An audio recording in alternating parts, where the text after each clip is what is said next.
নমস্কার বন্ধুরা, আমি ডাক্তার দেবেশ মন্ডল। এই ভিডিওতে আপনাদের সবাইকে স্বাগত জানাই। আজ আলোচনা করছি ন্যাট্রাম-মেয়র। তো চলুন ন্যাট্রাম-মেয়র কে আবিষ্কার করেছে জেনে নিই। ন্যাট্রাম-মেয়র আবিষ্কার করেছে হচ্ছে হ্যানিম্যান। এই ন্যাট্রাম-মেয়র সাধারণত যে পদার্থ থেকে তৈরি হয় সেই পদার্থের নাম হচ্ছে কি কমন সল্ট বা টেবিল সল্ট বা সাধারণ লবণ, যেটা আমরা খাই। এই লবণ ট্রাইট্রেশন করেই কিন্তু ওষুধ তৈরি করেছে মাস্টার হ্যানিম্যান। আর এই ওষুধ তৈরি করে কিন্তু মাস্টার হ্যানিম্যান মানব সমাজে কিন্তু বড় কল্যাণ করে গেছে। তো চলুন জেনে নিই এই মেডিসিনটা কোন কোন ক্ষেত্রে ব্যবহার করা যেতে পারে এবং কোন লক্ষণে কিন্তু এই মেডিসিনটা ব্যবহার করলে খুব সুন্দরভাবে রোগ কিওর হয়ে যায়। তো প্রথম শুরু করি হিট কোল্ড রিলেশন দিয়ে। হিট কোল্ড রিলেশনে দেখা যায় যে ন্যাট্রামের পেশেন্ট কিন্তু খুবই শীত কাতরে হয়, অল্পতেই শীত লাগে বেশি। তারপরে ধরুন পিপাসা কিন্তু এর প্রচন্ড বেশি থাকে, প্রচন্ড জল খেতে চায়, আর সব সময় জল পিপাসা বেশি পায়, জল বেশি বেশি খায়।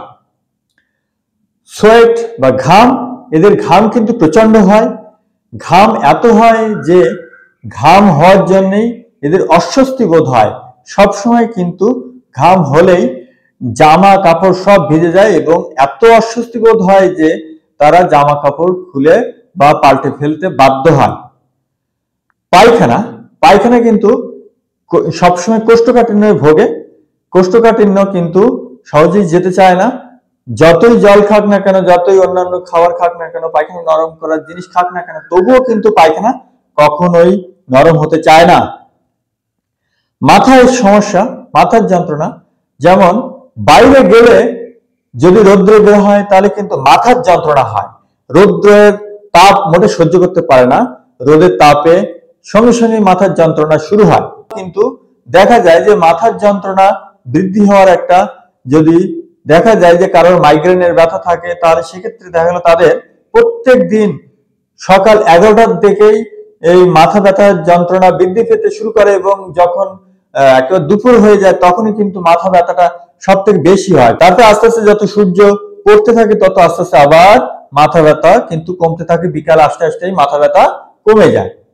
এই হচ্ছে মাথা ব্যথার লক্ষণ। তারপরে চলুন জেনে নিই ক্যাচেস কোল্ড ভেরি ইজিলি, মানে সহজেই সর্দি লাগে কিনা। সাধারণত এই পেশেন্টের সহজেই সর্দি লাগার প্রবণতা দেখা যায়। লবণের ঘাটতি থাকে খুব বেশি শরীরে, তাই। তারপরে চলুন যে ডিজায়ার, কি কি খেতে পছন্দ করে, কি কি খেতে পছন্দ করে না। তাই সব থেকে বেশি এখানে দেখা যায় যে এই ন্যাট্রামের পেশেন্টের কিন্তু লবণের ঘাটতি থাকে প্রচুর শরীরে, তাই বেশি বেশি লবণ খেতে চায়, চামচ চামচ লবণ খেতে চায়। কিন্তু এই বাড়ির যে কমন সল্ট আছে, আমরা যে সাধারণ লবণ খাই, সেই লবণটা কিন্তু চামচে চামচে খেতে চায়। তারপরে এরা কিন্তু নিমকি বা লবণাক্তযুক্ত খাবার খেতে চায়, মিষ্টি পছন্দ করে না, মাংস খেতে চায়। এছাড়াও এরা কিন্তু ঠান্ডা খাবার খেতে পছন্দ করে। তারপরে যদি আমরা দেখি যে রুটি খেতে পছন্দ করে এবং তেতো খেতে পছন্দ করে, তাহলে কিন্তু এগুলো একটা গুরুত্বপূর্ণ লক্ষণ ন্যাট্রামেয়রের। এরপরে চলুন জেনে নিই ফিয়ার। সাধারণত আমরা দেখতে পাই কিন্তু চোর ডাকাতের স্বপ্ন বেশি দেখে, কিন্তু চোর ডাকাতের স্বপ্ন বেশি দেখে। এরপরে চলুন জেনে নিই খিদে কেমন। সাধারণত ন্যাট্রামেয়রের পেশেন্ট কিন্তু খুব ক্ষুধার্ত হয়, খিদে হয় খুব বেশি, খায়ও অনেক বেশি, তবুও কিন্তু শরীরে লাগে না, একেবারে রোগা হয়ে যেতে থাকে, মাংস পেশি ক্ষয়ে যেতে থাকে। ঠিক আছে, ন্যাট্রামেয়রের কাজ কি? সাধারণত শরীরে যদি কারো রোগা হয়ে যেতে থাকে, মাসেল ক্ষয়ে যেতে থাকে, তাহলে কিন্তু এই ন্যাট্রামেয়র খুব ভালো কাজ করে। এবং ন্যাট্রামেয়রের কাজ কি? যে কোষে কোষে জল পৌঁছে দেওয়া। যে কোষে জল শুকিয়ে যায় এবং জলের ঘাটতি হয়, তার জন্য কিন্তু শরীরের কোষগুলি শুকিয়ে যায়, তারা আস্তে আস্তে রোগা হয়ে যায়। এই জন্যই কিন্তু ন্যাট্রামেয়রের ঘাটতি হলেই বেশি বেশি লবণ খেতে চায় এবং তাদের শরীর কিন্তু শুকিয়ে যেতে থাকে। যতই বেশি বেশি খাক না কেন, তবুও কিন্তু তাদের শরীর রোগা প্যাংটা আস্তে আস্তে ম্যারাসমাস হতে থাকে এবং তারা তাদের মাংস যেন মনে হয় যেন আস্তে আস্তে কেউ চুরি করে নিয়ে যাচ্ছে। মাংস আস্তে আস্তে ক্ষয়ে যেতে থাকে। এবার চলুন জেনে নিই মাইন্ড কেমন। তো ন্যাট্রামিউরের পেশেন্ট কিন্তু মাইন্ড বা মেজাজ খুব খিটখিটে হয়, সহজে রেগে যায় এবং অল্প কথাতেই কিন্তু তাদের রেগে যাওয়ার প্রবণতা দেখা যায়।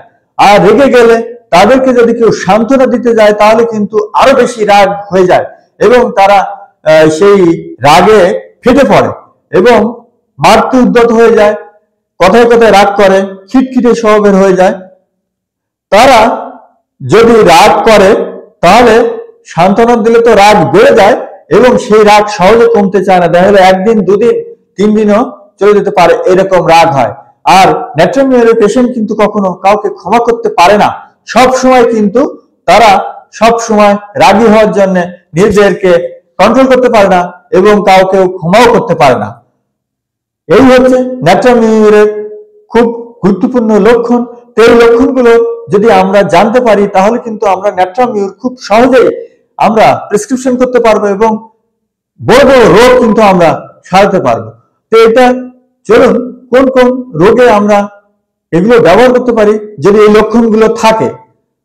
তা ধরুন কারো মাইগ্রেনের সমস্যা হয়েছে, তা মাইগ্রেনের সমস্যায় যদি এই লক্ষণগুলো থাকে তাহলে কিন্তু ব্যবহার করতে পারি।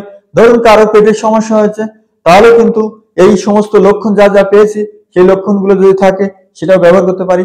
সুতরাং বলা যেতে পারে যে কোনো সমস্যায় সে যাই হোক না কেন এই লক্ষণগুলো যদি আমরা দেখতে পাই তাহলে কিন্তু অবশ্যই এই ন্যাট্রামিউর আমরা খুব সুন্দরভাবে ব্যবহার করতে পারি এবং সেই রোগ লক্ষণকে কিন্তু আমরা দূরীভূত করতে পারি।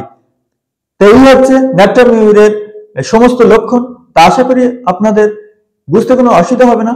তো এই লক্ষণ ধরে অবশ্যই আপনারা ব্যবহার করে দেখতে পারেন এবং ভালো রেজাল্ট পাবেন। তাই এরকম নতুন নতুন তথ্য পেতে অবশ্যই চ্যানেলটিকে সাবস্ক্রাইব করুন ও আমার সঙ্গে থাকুন। তা দেখা হচ্ছে পরের ভিডিওতে, ততক্ষণে ভালো থাকুন, সুস্থ থাকুন।